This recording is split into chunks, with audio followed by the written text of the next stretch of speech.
നമസ്കാരം. സമുദ്രത്തിന്റെ അടിത്തട്ട് നിരീക്ഷിക്കുന്നതിനായി ഇന്ത്യ തദ്ദേശീയമായി വികസിപ്പിച്ചെടുത്ത ഒരു യന്ത്രത്തെക്കുറിച്ചാണ് ഇന്നത്തെ വീഡിയോ.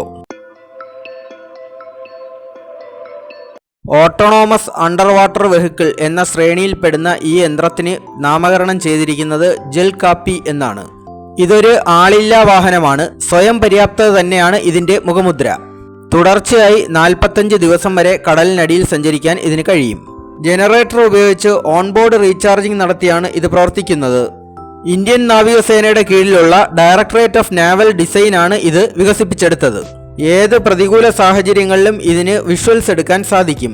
ഇലക്ട്രോ ഒപ്റ്റിക്കൽ സെൻസറുകൾ ഘടിപ്പിച്ച ക്യാമറ ഉള്ളതിനാലാണ് ഇത് പ്രായോഗികമാവുന്നത്. പ്രതിരോധ ആവശ്യങ്ങൾക്കായുള്ള നിരീക്ഷണങ്ങൾക്ക് പുറമെ വിശദമായ കടൽത്തീര മാപ്പിംഗും ഇതുകൊണ്ട് ലക്ഷ്യമിടുന്നുണ്ട്. സമുദ്രത്തിന് അടിത്തട്ടിൽ ഉണ്ടാവുന്ന ഏതുതരം തടസ്സങ്ങളും ചലനങ്ങളും ഇതിന് നിരീക്ഷിക്കാനും കണ്ടെത്താനും കഴിയും. ഈ ഒരു യന്ത്രം നമ്മുടെ സമുദ്രശാസ്ത്ര ഗവേഷണത്തിനൊരു കുതിപ്പാവട്ടെ എന്ന് പറഞ്ഞുകൊണ്ട് നിർത്തുന്നു. Thank you.